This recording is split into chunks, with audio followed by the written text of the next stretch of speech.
삶이 무엇인가, 이렇게 삶에 대해서 여러분들이 한 번쯤은 생각하였으리라고 그렇게 생각됩니다. 특별히 코비드-19 이런 시대에 우리 주변에서 건강한 사람이 하루아침에 세상을 떠나는 그런 모습들을 보면서 과연 우리 삶이 무엇인가 한번 생각할 때가 있습니다. 야고보는 아침에 잠깐 있다가 없어지는 않게다. 다윗은 사는 것과 죽음의 거리는 한 걸음에 지나지 않는다. 호흡이 끊어지면 흙으로 돌아가서 당일에 그 도모가 소멸하리라. 의학적으로는 3분을 호흡 못하면 죽습니다. 영국의 앤 공주가 워싱턴 DC를 방문해서 우주 박물관을 관람하는 가운데 마침 우주인 암스트롱과 만나게 됐습니다. 이렇게 물었습니다. 우주복이 찢어지면 어떻게 됩니까? 죽습니다. 우주복의 두께는 100분의 1인치입니다. 그러니까 100분의 1인치인 그 얇은 우주복이 찢어지면 죽는다는 거예요. 그러니까 사는 것과 죽음은 100분의 1인치만큼 그렇게 가깝다는 거죠. 야곱은 130년을 살고 한마디로 험악한 세월을 보냈습니다. 모세는 인생이 아무리 오래 살아도 오래 사는 것은 수고와 슬픔뿐이니까 자랑할 것이 못 된다고 그랬습니다. 여러분은 이 짧은 생애를 어떻게 살아야 되겠습니까? 베드로는 정욕을 쫓아 살지 말고 오직 하나님의 뜻을 쫓아 육체의 남은 때를 살아가라고 말씀하고 있습니다. 남은 날이 얼마나 남았는가? 지나간 날은 할 수 없습니다. 돌이켜보면 후회도 많고 아쉬움도 많습니다. 그러나 아직 남은 시간이 있다는 것이 중요합니다. 여러분들이 한국을 방문하게 될 때 그 비행기 안의 게시판에서 지금까지 날아온 시간을 기록했는데 그건 관심이 없어요. 이제 남은 시간, 앞으로 1시간이면 인천에 도착한다. 이 남은 시간이 관심이 있지 이제껏 비행한 시간에는 관심이 없습니다. 남은 시간이 참 중요합니다. 해프타임이라는 책의 저자인 밥 버퍼드는 우리 인생을 축구와 비교를 했어요. 축구가 전반전이 있고 후반전이 있는 것처럼 인생의 전반전은 나를 위해 살고 나의 자녀를 위해 살고 나의 성공을 위해 살았다면 인생의 하프타임, 그 하프타임은 의미를 가지고 살자. 좀 더 의미 있게 살자고 그렇게 그가 쓴 글을 보았습니다. 이제 우리의 남은 시간, 남은 생애는 어떻게 살까? 오늘 본문을 통해서 3가지 말씀드리고 싶은데 첫째는 정직하게 살아야 됩니다. 요셉이 형 5명을 데리고 바로 왕에게 인사하러 갑니다. 그러면서 형들에게 이렇게 말해요. 왕이 당신들 직업이 뭐냐 물으면 우리는 대대로 목축업을 하는 사람입니다. 그렇게 이야기하라고 그랬습니다. 요셉이 시킨 대로 이렇게 형들은 대답을 했습니다. 창세기 46장 34절에 보면 애굽 사람들은 다 하나같이 목축업을 가증히 여기고 더럽고 비천하게 생각했다고 그랬습니다. 제일 더러운 직업이 목축업이었어요. 창세기 43장 32절에 보면 애굽 사람들은 히브리 사람들과 함께 식사도 하지 않았다고 그랬어요. 더러운 인간이기 때문에 그들과 함께 식사도 안 했다고 그랬어요. 그들이 사육한 짐승도 먹지 아니하였다고 그렇게 호쿠마 주석은 이야기를 하고 있습니다. 요셉은 이 사실을 잘 알고 있어요. 그래서 그는 가장 출애하기 쉬운 고센 땅에 왕에게 우리가 여기 있게 해달라고 요구를 합니다. 왜냐하면 애굽 사람이 저 더러운 것들하고 같이 안 살겠다. 그래서 우리끼리 여기 살다가 하나님이 우리 다시 가나안으로 가라면 가자. 여기 동화되지 않아야 되겠다. 이것이 요셉의 인생관이었습니다. 형들은 우리들은 대대로 조상 때부터 목축업을 했습니다. 이렇게 얘기하는 순간에 총리 과거가 다 애굽 전체에 알려지게 됩니다. 총리 체면이 있지 자신이 그런 아주 비참한 사람의 출신이라는 것이 알려지는 순간에는 요셉은 정말 애굽 사람에게 존경받는 그런 마음들이 다 잃어버릴 거예요. 그런데 요셉은 사람 중심의 살잖아. 하나님이 나를 어떻게 보실까? 하나님 앞에서 삶이지 사람들에 대해서는 관심이 없었습니다.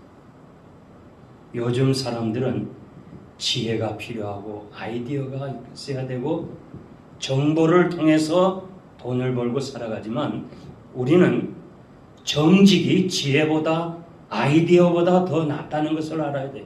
왜냐하면 시편 84편 11절 보니까 여호와께서 정직이 행하는 자에게는 좋은 것을 아끼지 아니하시겠다. 정직한 사람에게는 하나님이 좋은 것을 아끼지 아니하시겠다고 말씀하셨습니다. 우리가 살면서 이해관계 때문에 체면 때문에 그 순간을 모면하기 위해서 거짓말을 하면서 정직을 잃어버릴 때가 많이 있어요. 제가 이렇게 한 50여 년 목회 사역을 마치고 은퇴하고 뒤돌아보니까 교인들이 정말 거짓말을 많이 해요. 그래서 때로는 목회자가 실망할 때도 있어요. 마치 그 거짓말을 진짜처럼 소설처럼 쓰는 그런 교인들도 있습니다. 우리가 다윗처럼 기도해야 되는데 하나님이여 내 속에 정직한 마음을 창조하시고 내 안에 정직한 영을 새롭게 해달라. 이 다윗도 정직한 마음을 가지는 것이 쉬운 일이 아닌 거예요. 어려워요. 그래서 하나님 앞에 내 안에 정직한 영을 주시고 성령에 의해서 내가 정직하게 살아가달라고 그렇게 기도를 했습니다. 정직하게 살아보려고 했던 사람은 정직이 얼마나 어려운 것인가를 알 수 있어요. 열왕기하 18장 3절에 보니까 히스기야 왕은 그 조상 다윗의 모든 행위와 같이 여호와 보시기에 정직히 행하여 여호와께서 저와 함께 하시며 저가 어디를 가든지 형통하였더라. 정직했기 때문에 어디를 가든지 형통하였더라고 그랬습니다. 그의 아버지 아하스에 대해서는 여호와 보시기에 정직하지 아니하였더라. 자, 인생은 우리들이 이렇게 할 때 뭐 이 사람은 이렇게 저렇고 뭐 많이 이력서가 있어요. 이 사람은 이렇게 훌륭하고 저 사람은 저렇고. 그런데 하나님은 보실 때 하나로 봐요. 정직하냐? 정직하지 아니하냐? 왕이 얼마나 많은 일을 했겠어요? 성경에 그런 일 기록 안 했어요. 정직하지 않았다. 히스기야는 정직했다. 하나님이 평가하시는 것은 하나의 정직이에요. 그러니까 히스기야가 죽을 병이 들렸을 때 하나님 앞에 뭐라고 기도해요? 여호와여, 내가 주님 앞에서 정직하게 살지 않았습니까? 내 생명을 좀 살려달라. 그래서 하나님이 그 죽을 병에서 뜻을 돌이켜 15년 연장을 해주었어. 우리가 마지막 환자들, 마지막 위도 갈 때 늘 기도하는 게 이거예요. 15년 연장해달라. 생명을 연장해달라 그러는데 그 삶이 하나님 앞에서 연장받을 수 있는 삶이었느냐? 이건 생각하지 않아요. 이걸 생각해야죠. 정직하고 하나님 앞에서 바르게 살면 왜 하나님이 생명을 연장 안 하겠어요?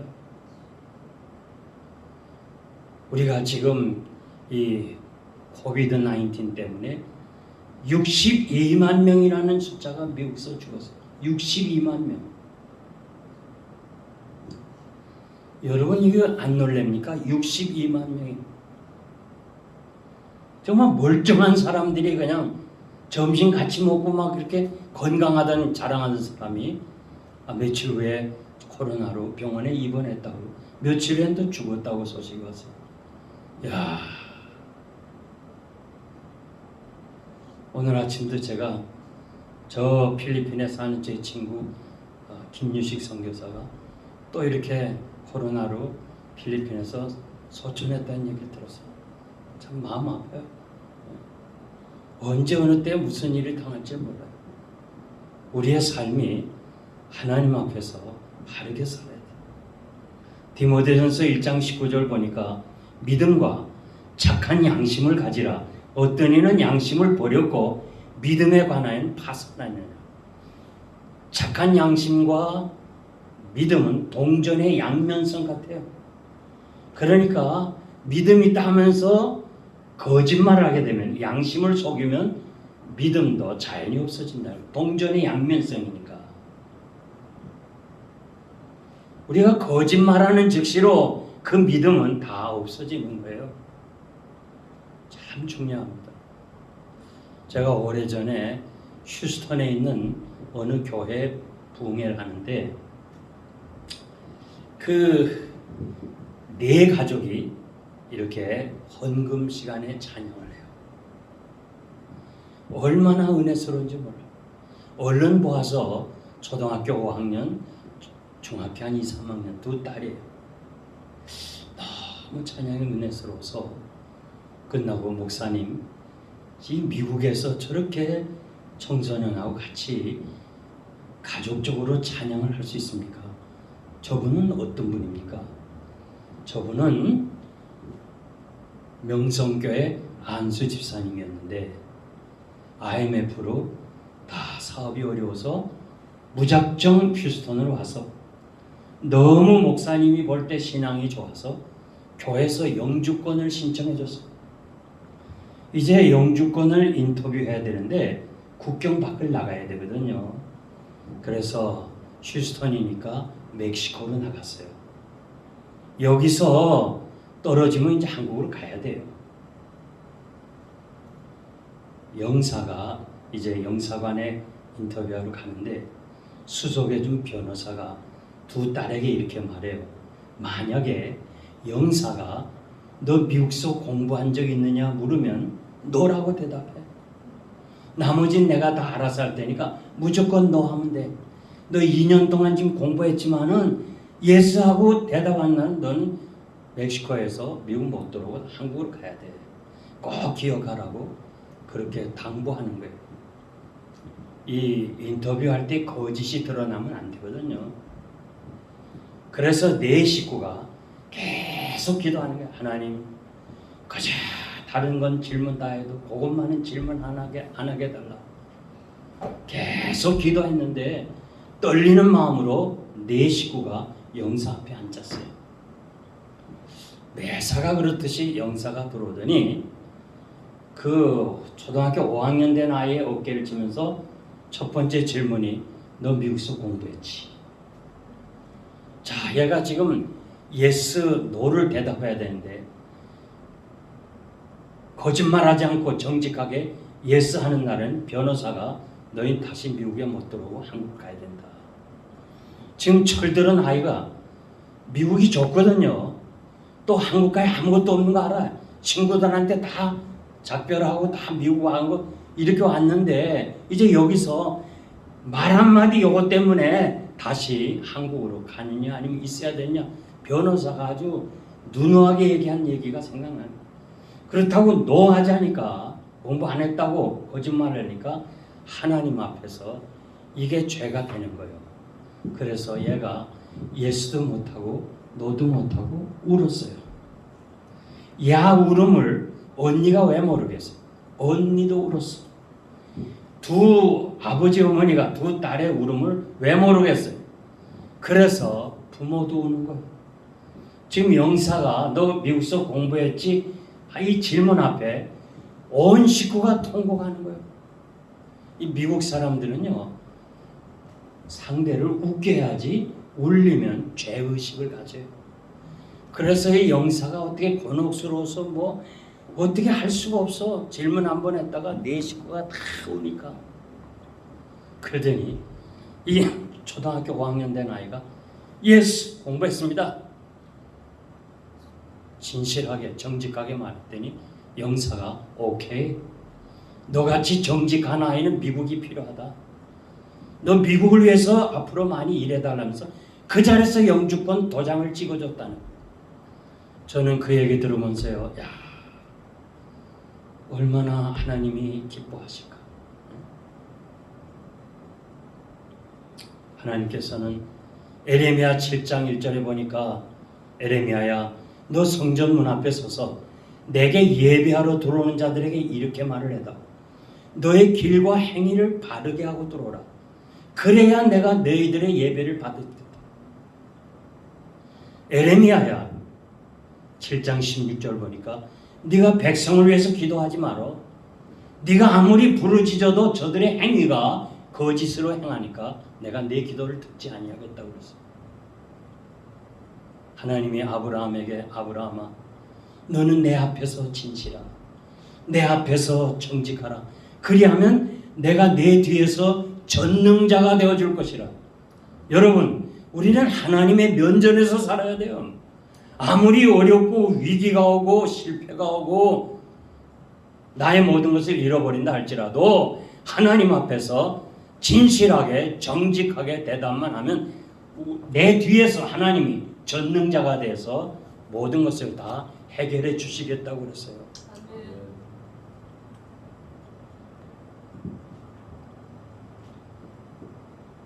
우리가 이 야곱이 이제 죽었던 아들 요셉이 살아서 애굽의 총리가 됐다고 그러고, 그리고 이 가마를 보내고 아주 대단히 환영하는 그런 그것을 다 갖추고 아버지를 모시러 왔는데, 자 이제 아버지가 고민하기 시작했어요.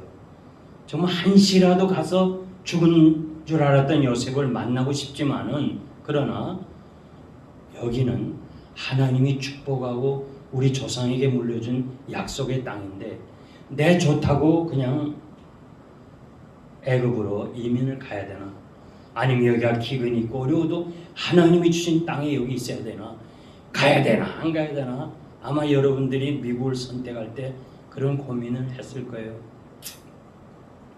그럴 때 야곱은 부엘세바를 찾아가요. 부엘세바는 아버지의 아브라함이 만들어놓은 제단이 있어요. 아버지는 어차피 떠나야 될 나그네니까 자기를 위해서는 장막을 쳤어요. 그러나 옆에는 제단은 돌로 쌓았어요. 나는 죽어 없어도 내 후손들이 이 제단에 와서 하나님께 예배를 드려야지. 그래서 제단만은 돌로 쌓았어요. 그래서 야곱이 후손이 아버지가 쌓은 제단 부엘세바를 찾아가요. 하나님, 내가 가야 되겠습니까? 아니면 여기 있어야 되겠습니까? 할 때 하나님이 야곱아, 내가 너와 함께 애굽으로 가겠다. 너를 다시 이끌어 이리로 돌아오게 할 테니까 가자. 가라. 너 혼자 가는 게 아니야. 내가 같이 가겠다. 여러분, 우리는 하나님의 계획을 믿고 살아요. 하나님의 섭리를 믿고 살아요. 여러분들이 어떤 이유로든지 미국에 온 것은 누가 초청해서도 아니고 내 의지가 아니라 나를 이리로 보내신 하나님이 계신다는 것을 꼭 믿어야 돼요. 이것이 확신이 있다면 우리의 삶이 달라질 거예요. 우리를 보내신 하나님께서 우리의 삶을 책임질 거예요. 내 뜻대로 되는 것이 아니고 하나님의 계획대로 돼. 내 뜻대로 된다면 거짓말할 수도 있어요. 잔꾀를 부릴 수도 있어요. 그런데 여러분 한번 지나온 날 뒤돌아봐요. 내 계획대로 됩니까?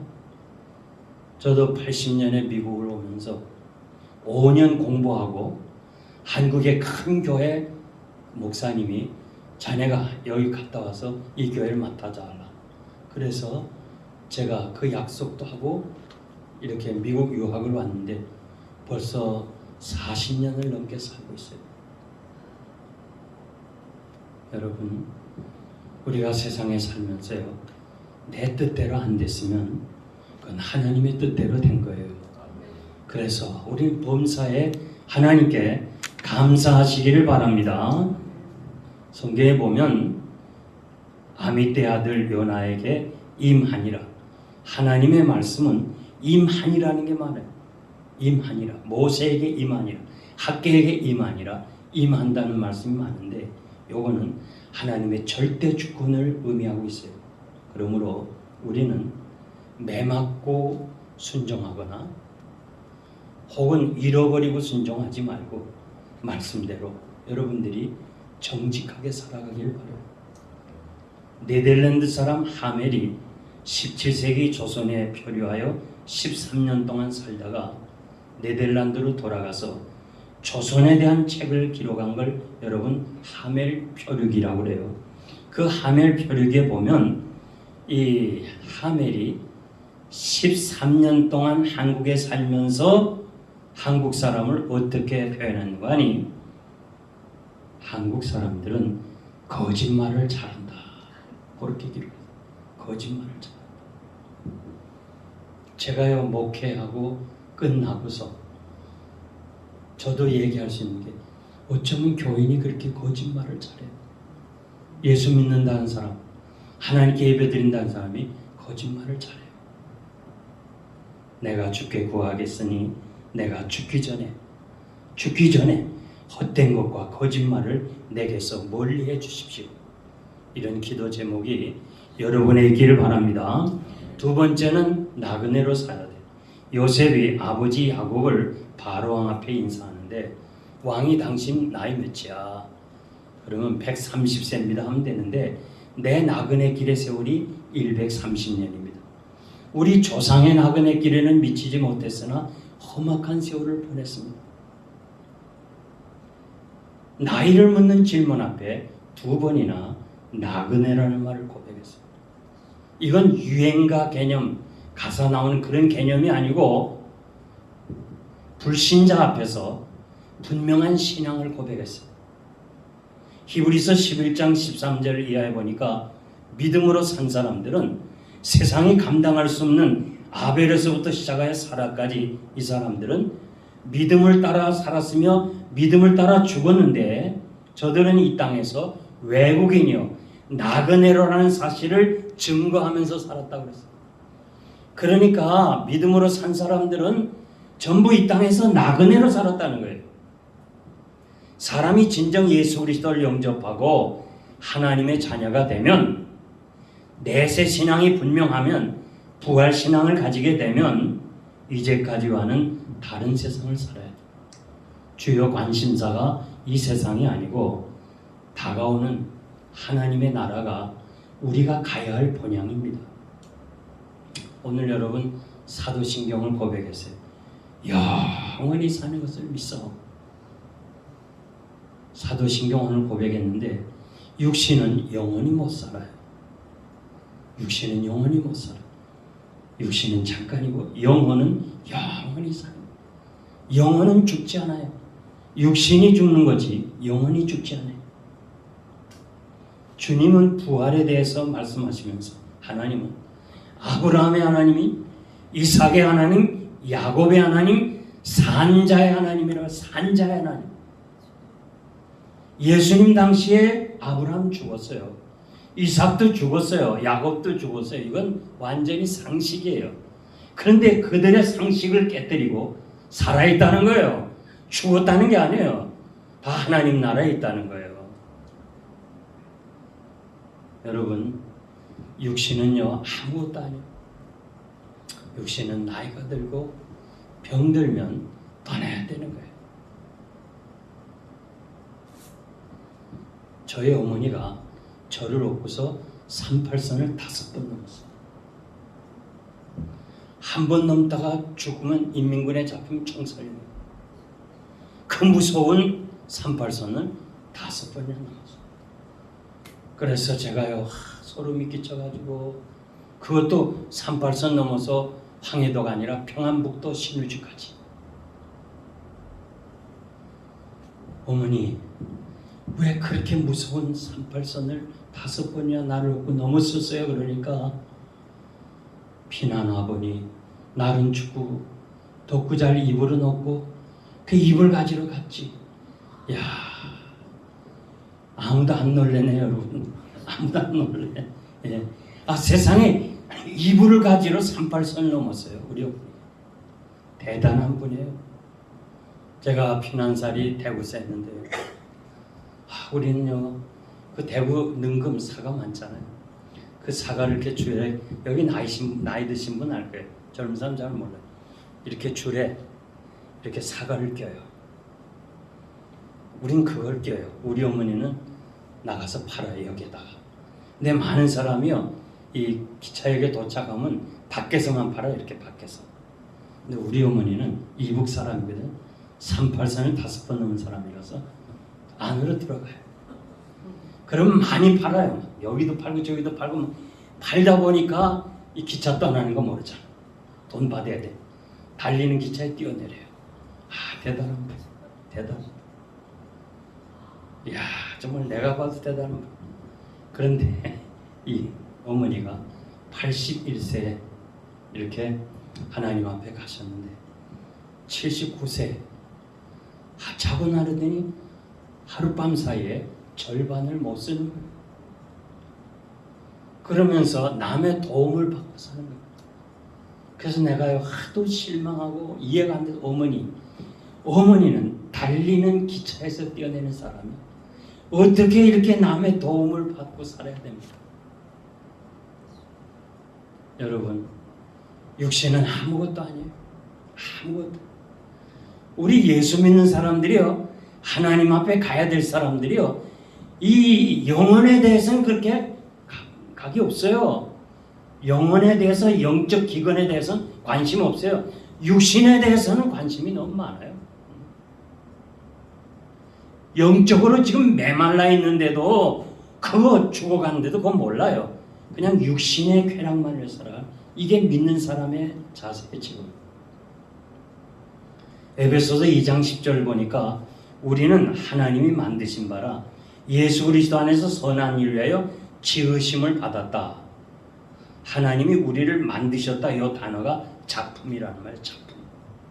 하나님은 여러분들을 다 만드셨어요. 작품은 하나밖에 없는 거예요. 세상에 또 나 같은 사람 있어요? 아무리 사람 봐도 똑같은 사람 없어요. 똑같은 거는요 상품이라고 그래요. 상품. 작품은 하나밖에 없어요. 작품은 세월이 갈수록 더 가치가 있어요. 상품은 세월이 갈수록 가치가 없는 거예요. 여러분은 세월이 갈수록 믿음으로 살아가기 때문에 더 위대하고 더 가치가 있고 더 모든 사람에게 정말 본이 돼야 되고 존경받는 사람이 돼야 되는 거예요. 아멘 한 사람은 복 받으셔야 돼. 다른 사람들은 아멘도 안 해요. 세상에요 이 얼굴형은 그만두고 이 지문도요 같은 것이 없어요. 70억이 넘는 지문도 같은 것이 없어요. 심장의 박동소리도 같은 게 없다는 게 70억. 대단한 거 아니에요? 우리 몸에서 냄새가 나는데 사람 냄새 그것도 똑같은 것이 없다는 거예요. 이건 하나님만이 만든. 그렇기 때문에 다윗이 시편 139편 14절 이하에 보니까 자기를 지으신 하나님께서 야 신면목주하다는 거야. 신면막주. 이걸 영어로 말하면 원더풀이라는 거예요. 하나님이 자기를 만든 것이 원더풀이라는 거예요. 원더풀.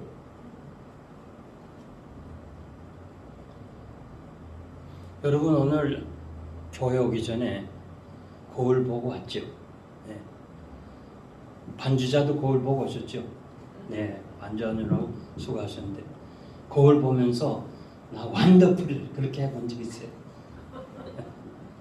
하나님이 우리를 만드셨는데 다윗은 완더풀. 우리가 저 밤하늘의 무별을 보면서 그 아프리카 같은 데 가면요, 야 별이 막 쏟아지는 것 같아요.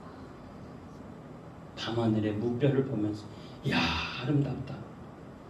저 캐나다 저쪽 저 밴프 쪽으로 말이야, 로키 마운틴 지나갈 때 찬양이 나오는 게 그 얼마나 아름다워. 산을 보고 바다를 보고 야 아름답다 그런 거 해봤죠. 그런데 왜 산을 만드신 하나님, 밤하늘을 만드신 하나님, 바다를 만드신 하나님이 당신도 만들었는데 왜 자기를 보고는 아름답다는 말을 못하냐. 이것이 어거스틴의 얘기예요. 여러분들은 정말 하나님이 만드신 작품이에요. 네, 아멘 하는 사람만 복 받으세요.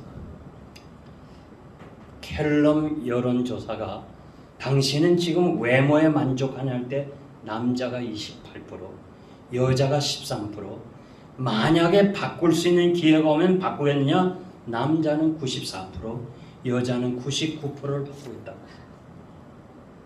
여러분, 우리 믿는 사람은요, 성령 수술하면 안 돼. 이미 한 사람은 할 수 없지만은 안 한 사람은 안 해야 돼. 왜? 하나님이 만드신 작품을 건드리면 되겠어. 여러분들이 인터넷 들어가 보면 선풍기 아줌마라고 있어요. 이분의 옛날 모습과 지금의 모습, 완전히 옛날 모습은 하나님이 주신 그 아름다운 작품의 모습은 미인이었어요.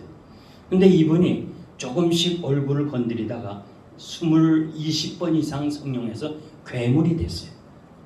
그래가지고 이분은 사회에 나오지를 못했어요. 집안에만 감금됐다시피 있었어요. 불행하게도 57세에 세상을 떠나고 말았어요. 성령 수술하다가 괴물이 되고 말았어요.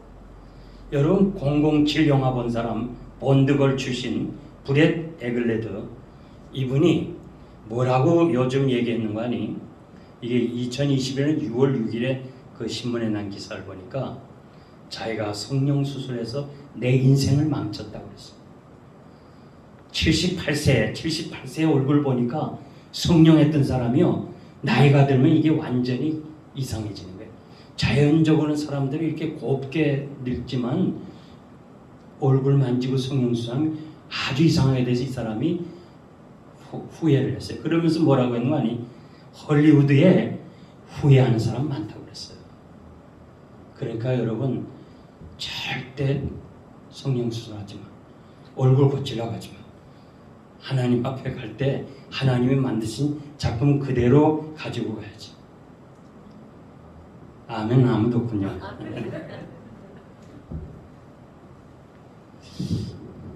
그 목사님의 주례로요, 이렇게 가정을 이뤘어요. 그리고 첫 아들을 낳았는데 아무리 봐도 닮은 데가 없어. 이거 아버지 닮지도 않고 엄마 닮지도 않고 할아버지는 할머니 닮은 데도 없고, 왜 자꾸 고민하는 거예요. 그래서 고민하다가 결국은 어느 날 아내에게, 여보, 내가 무슨 말을 해도 절대 오해하지 마라. 과거는 중요한 게 아니라 다 지나가서 이제 지금이 중요하니까. 근데 난 한 가지 알고 싶어서 그래. 이 아들이 말이야 왜 이렇게 닮은 데가 없어. 그러면서 왜 이래? 그 질문을 했다가 결국은 그것 때문에 이혼을 하게 됩니다. 요즘 이혼하는 사람들이요, 문제가 커서 이혼이 아니에요. 조그만 거 하나 가지고. 그래서 마지막 이혼하기 전에 주례해 주신 목사님께 미안하다 사과하고 끝나자 그렇게 합의를 했어. 둘이 찾아갔어. 목사님 죄송합니다. 잘 살라고 축복해 줬는데 우린 이제 헤어지기로 했습니다. 왜 그래? 그냥 살지. 성격 차이입니다. 대부분이 그냥 이혼하는 사람은 성격 차이라고 그래요. 성격 차이. 그래도 살아가 다 그런데 뭐 아니에요. 합의했어? 예, 그래서 그래? 그러면 이제 헤어지는 마당에서 내가 얘기할 때 거짓말하지 마. 헤어지는 마당에서 신랑 보고 너 얼굴 수술했지? 예. 너 신부 된 사람 너도 했지? 그러니까 예. 그러니까 이게 네 아이야 이거. 그러니까 네 아이라고. 여러분 요즘은요 애를 이렇게 진짜 얼굴을 보려면 엄마 아버지 얼굴을 먼저 보라는 거예요. 그 보면 애가 알게 되는 거예요.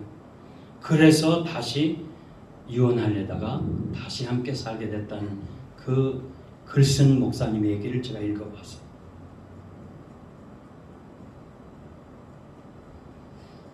파푸뉴기니아에 계시는 문성 선교사님, 그분이 오셔서 저하고 아침 식사를 하면서 파푸뉴기니아에서는 애를 낳으면 추장이 애 아버지를 찾아줘야 된대. 아버지가 누군지 모른대 거기는. 그래서 누가 아이 하나 낳잖아요. 그러면 남자는 다 마당에 서야 돼요. 횡대로 쫙 서면 추장이 애기를 안고 한 사람씩 얼굴을 맞춰봐요. 맞춰보고 얼굴이 비슷하면 이거 네 아이다. 그제서야 아이들로 입적을 한다는 거예요. 요즘 말이에요. 참 세상이 그저 육신적으로 예수 믿는 사람들 그저 육신적으로 그렇게 살지 말고 여러분은 영혼의 중요성을 알고 이 땅에서 잠시 사는데 믿음의 사람들처럼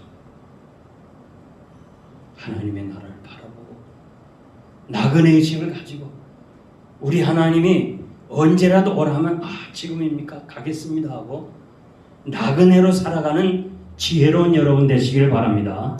마지막 세 번째는 축복하면서 사세요. 야곱이 2번이나 바로를 축복했어요. 처음 만나서 축복해주고 헤어질 때 축복해줬어요. 우리 상식으로는 바로 왕이 야곱을 축복해야지 야곱이 어떻게 바로를 축복해요? 세계 왕인데. 그런데 성경에 보니까 야곱이 바로를 축복했어요. 왜 그래요? 세상에 아무리 권세 있는 사람도 축복권이 없어요. 그러나 예수 믿는 여러분들은 축복권이 있어요. 그러니까 여러분들이 축복하면 우린 복의 근원이 됐으니까 여러분이 축복하면 그 축복이 임하겠다고 그랬어요. 우리 예수 믿는 사람은요 유교의 영향을 2조 500년 동안 유교의 영향을 많이 받았어요. 예수 믿는 사람도 복의 개념이 달라요. 뭐예요? 어떤 상태의 복을 큰 집이 있다, 자동차가 좋다, 자녀들이 막 인류 대학에 들어간다, 건강하다면 복 받았는데 우린요 기독교는 그런 상태가 아니에요. 그건 유교의 개념이에요. 우리 기독교의 복은요 존재. 예수 믿는 자체가 축복이에요. 아멘입니까? 예수 믿는 자체가 축복이에요. 우리 주님이 베드로를 향해서 너는 나를 누구라 하냐? 주는 그리스도시요 살아계신 하나님의 아들입니다 할 때 천국 열쇠를 주면서 너는 복받은 사람이다. 너는 행복한 사람이다. 여러분 천국을 소유한 예수 그리스도를 믿는 사람, 하나님의 아들인 것을 믿는 사람, 그 사람이 복을 받았다는 거예요. 여러분들은 복받은 사람이에요. 우리 주님은 돈 많은 사람 복 있는 사람이라 하죠. 심령이 가난한 자는 복이 있다. 애통하는 자는 복이 있다. 주님 앞에서 믿음으로 사는 사람을 복이 있다고 그랬습니다. 예수님이 제자들을 파송하면서 너희가 어느 집에 들어가든지 먼저 그 집에 복을 빌어주라. 그 사람이 복을 받을 수 없으면 그 복이 너희에게로 돌아오리라. 우리는 복을 빌어주는 사람. 제가 96년 1월에 로스앤젤레스에 부흥회를 했습니다. 그때 같은 기간에 사건이 하나 큰 게 났는데 LA에서 헬스클럽을 가진 한인 사정이 그 헬스클럽이 1300만 불이래요. 그냥 1300만 불이에요. 여러분 참 안 놀라네 이것도요. 1300만 불 헬스클럽을 가진 사람이 그 들어오는 입구에서 구두 닦는 28살 난 청년이 구두를 닦는데 한 달에 자릿세를 600불을 줬어요. 구두 닦아서. 근데 이 사장이 하루아침에 다음 달부터는 1200불을 내라는 거예요. 그래서 막 사정하는 거예요. 사장님 1200불을 주고는 나는 먹고 살 수가 없습니다. 100불만 좀 올려주시고. 사정해도 그냥 내쫓았어. 강제로 내쫓았어. 야, 어떻게 이럴 수가 있어요? 한국에서도 20대 청년이 구두 닦는 거 그렇게 자존심 상해서 요즘 안 닦아요. 목욕탕 가보세요. 나이 든 사람이 닦지, 여자들이 닦지, 청년들 닦는 사람 없어요. 근데 미국까지 와서 막 그 구두 닦는 젊은이들에게 너 웬만하면 그냥 벌어먹어라. 그러면 좋잖아요. 600불 내던 걸 1200불 내라. 내쫓았어. 이 청년이 마지막 일터를 잃어버리고 갈 곳이 없으니까 사장을 죽이고 자기도 자살했어. 그것이 바로 96년 1월에 로스앤젤레스에 일어난 한인들의 사건. 난 그 기사를 보면서요. 왜 우리가 한국 사람이 이렇게 살아야 되나? 왜 이렇게 살아야 되나? 참 너무 마음이 아팠어. 여러분 좀 축복해 주면서 살아야 돼. 아멘입니까? 축복해 주면서 좀 옆에 사람들에게 좀 얘기합시다. 축복하면서 삽시다. 축복하면서 합시다. 제가요 목회자 세미나가 여러 번 참석을 하는데 장영춘 목사님이 하시는, 근데 거기에 강사로 오신 대전 한밭 제일장로교회 목사님이 강사로 오셨어요. 그래서 서로 밥을 먹으면서도 이분이 말이 더듬어요. 이야, 그런데 얘기를 들어보니까 교인이 3,000명이나 모인데 3,000명. 이야, 이건 뭐 말 더듬는 사람이 어떻게 설교를 할 수 있겠나.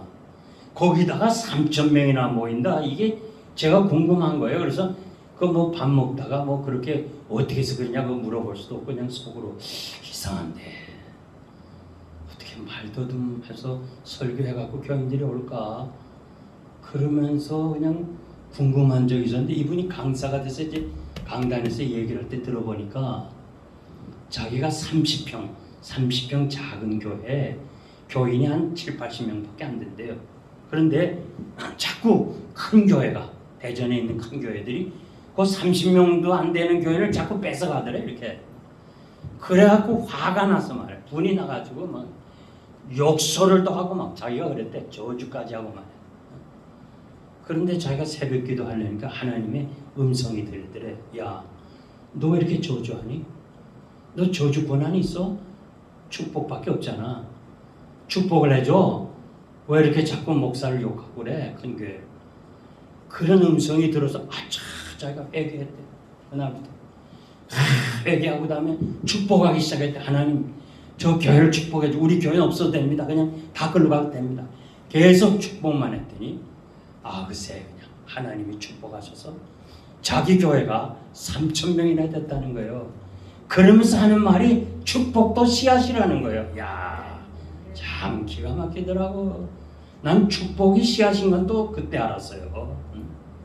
여러분, 콩 심으면 뭐가 나요? 콩 나요. 팥 심으면 팥 나요. 그런데 축복 심으면 축복이 된다는 거예요. 아멘.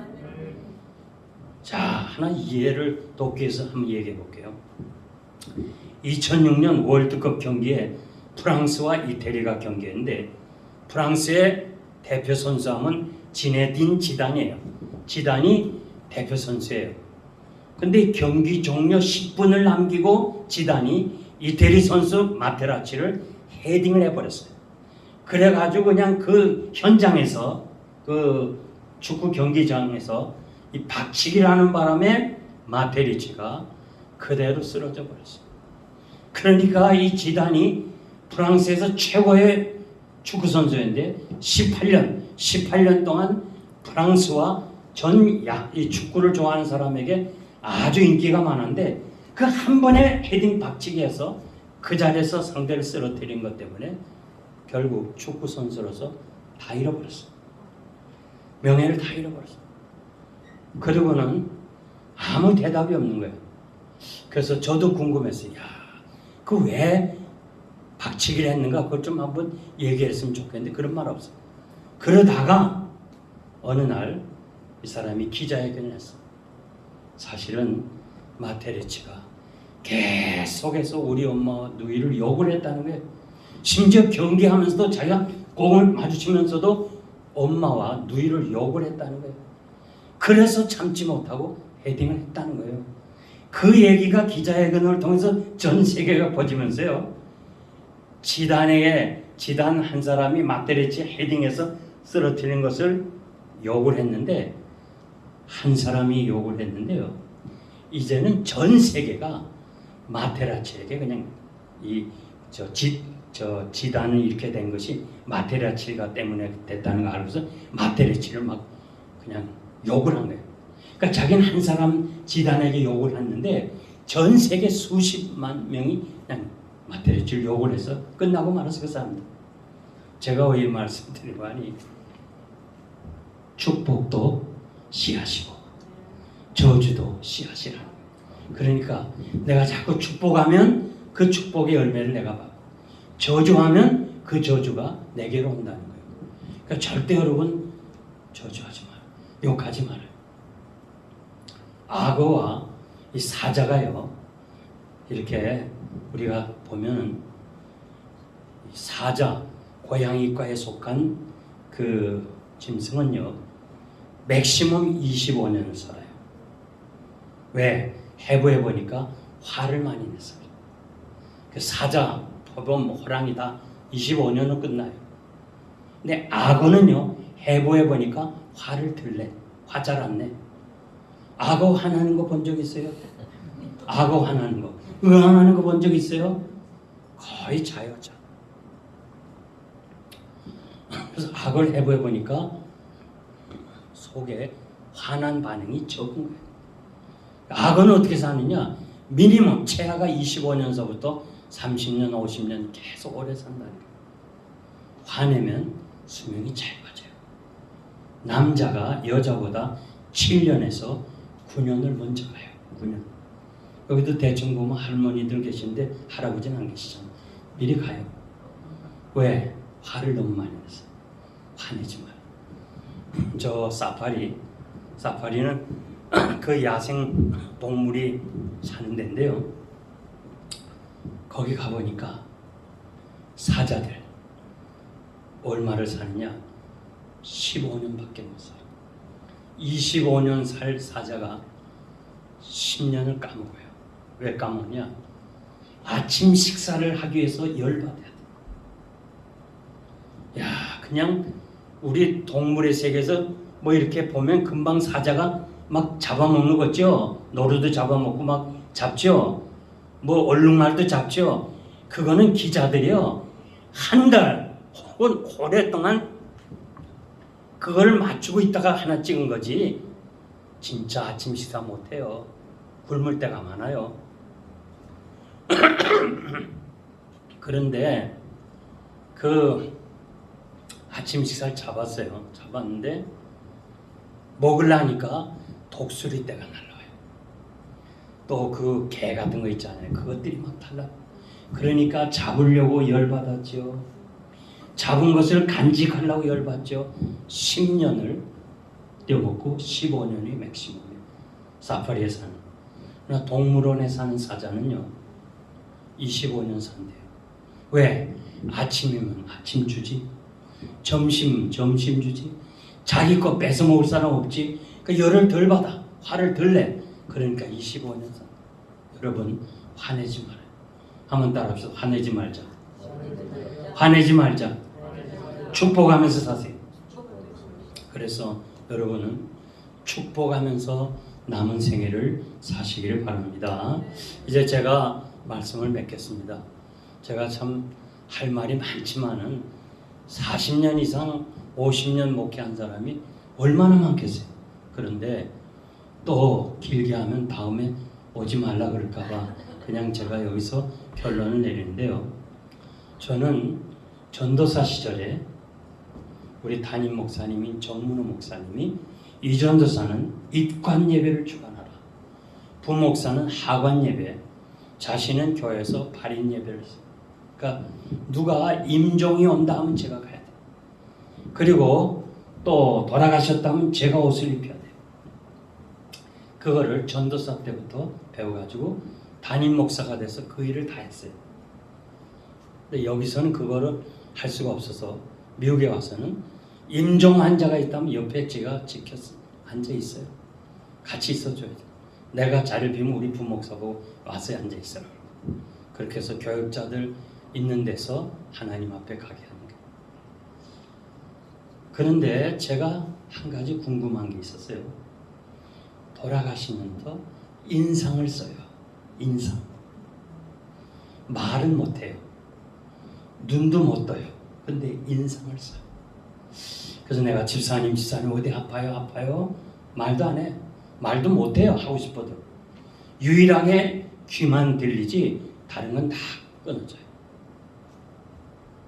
그게 참 이상하다. 어떤 분은 막 환하게 찬송 부르고 말해 막 얼굴에 미소를 지면서도 가는 사람이 있는데 대부분이 막 인상을 써. 그게 이상하다만 생각했는데 어느 날 제가 심리학자의 책을 읽어보니까 마지막 사람이 죽을 때요 주마등처럼 지나간 날이 쫙 생이 된다는 거예요. 내가 왜 그때 그랬을까? 내가 왜 그 마음을 아프게 했을까? 이게 회상이 떠오르기 때문에 인상을 쓴다는 거예요. 아, 그게 맞구나. 응? 여러분 돌아가실 때 편하게 웃으면서 가려면 남에게 상처 주지 말아요. 부부도 마찬가지. 상처 주지 말아요. 아멘입니까? 상처 주지 말아요. 제가 모셨던 이학인 목사님, 그분이 개척하고 22년 사역하고 제가 2대 담임 됐어요. 한국 후암제일교회 2대 담임 목사가 됐는데 이제 이분은 은퇴하고 미국에 왔어요. 수년이 걸려서 제가 LA에서 이학인 목사님을 만났을 때 이분이 이렇게 말해요. 이 목사, 내가 잘못한 거 많지요. 용서해 줄래요? 아이, 무슨 말씀을 그렇게 하세요? 아, 목사님이 저 같은 자격 없는 사람을 아들 이상으로 사랑해 주시고 이렇게 교회를 물려주셨는데 아, 무슨 말씀? 아니야. 내가 그런 얘기 듣고 싶어서 그런 게 아니야. 용서해 줘. 나는 기억 못하지만 이 목사는 기억할 거 있을 거야. 제발 용서해 줄래? 사정하는 거예요. 왜 목사님 왜 그러세요? 나올 마음 있다면 하나님께 가야 되잖아. 나는 처음 만나는 사람에게 용서를 구한다. 하나님 앞에서 깨끗하게 살다 가고 싶어. 나는 기억 못해도 상처받은 사람 있잖아. 만나는 사람마다 용서해달라. 하도 그래서 제가 용서해드리겠다고 그랬어요. 그러니까 이분이 이북 사람이라서요. 좀 이렇게 마음에 품지는 거 확 나오는 거야. 제가 후임자로 갔을 때 나 나름대로 설교 잘했다 생각하고 딱 내려갔는데 날 보고 네가 그따위로 설교해서 이 교회 맞겠어? 아, 그냥 면전에서 큰 소리 치는데 그 이북 사람들 상처됐지. 근데 그런 말은 내가 안 했어. 그러나 하여튼 용서해드리겠다.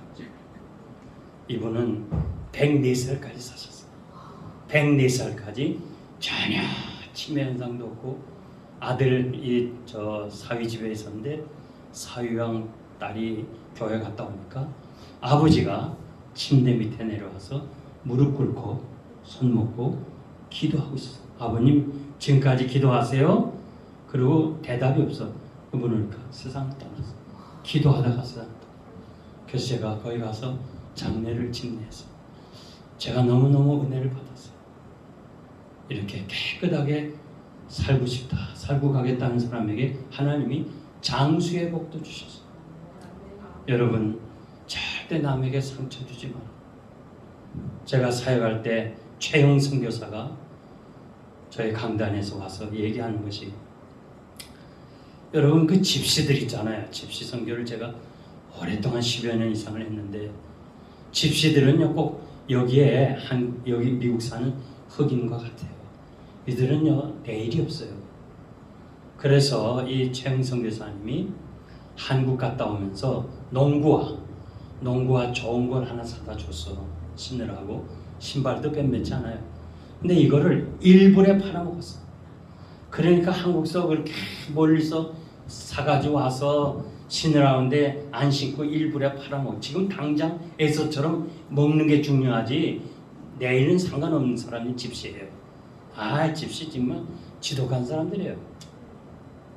근데 최영성 교사가 너무 화가 나서, 너는 말이야 운동화를 팔아먹은 게 아니야 내 호의를 팔아먹었어, 내 사랑을 팔아먹었어. 화딱지 나서 소리 질렀대요. 왜 그래? 안 그러겠어요? 나라도 그러지 뭐. 한국서 여기까지 사다 줬는데 일불에 팔아먹다니. 근데 그 소리 듣고 상처받고 교회를 안 나오더래요.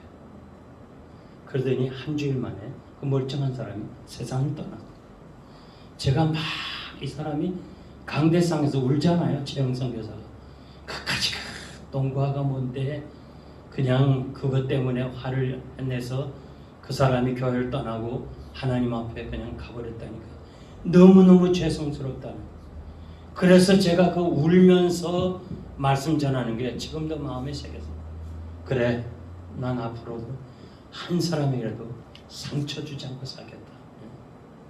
여러분 우리의 남은 날이 얼마나 될는지 모르지만 진정 바르게 살아요. 바르게 거짓말하지 말고, 제발 거짓말하지 말고. 왜 교인들이 그렇게 거짓말을 많이 해요? 목사가 듣지도 않고 보지도 않고 알지도 못하는 걸 목사가 했다는 거 어떻게 해요? 나그네 의식을 가지고 살아요. 나그네는요 많으면 짐이 되는 거예요. 나그네 의식을 살아. 그리고 축복하면서 살아. 제가 이 교회 와서요, 사실 임 목사님을 신학교에서 강의했지만 이렇게 가까이 보기는 처음인데요. 지난번에 여기 집회할 때 한번, 그때도 사모님과 딸님과 아드님이 같이 와서 이렇게 일하는 거 참 감동받았는데, 와서 보니까 목사님, 사모님, 또 아들, 딸 다 이렇게 식구들이 헌신하는 모습 보니까 가슴이 찡해요. 참 여러분들 위해서 이렇게 섬기는 목사님 볼 때 너무 감사한데, 자리가 너무 비어 있으니까 여러분들의 그 삶 자체가 메시지가 되면 돼요. 바르게 살면 돼요. 그 정도예요. 요즘 예수 믿으라 그거 안 통해요. 제가 영생교회 있을 때 교인들이 와요. 어떻게 와서 그러니까 아무개 교인을 얘기해요. 그분은 너무너무 훌륭해서 그분 보고 내가, 그분이 어느 교회 다니냐 해서 내가 영생교회 왔습니다. 그렇게 교회를 찾아오더라고요. 그러니까 여러분들 우리 삶을 통해서 바르게 살아서 여러분의 모습을 통해서 하나님 앞으로 돌아오는 구원 역사가 넘치시기를 주의 이름으로 축복합니다.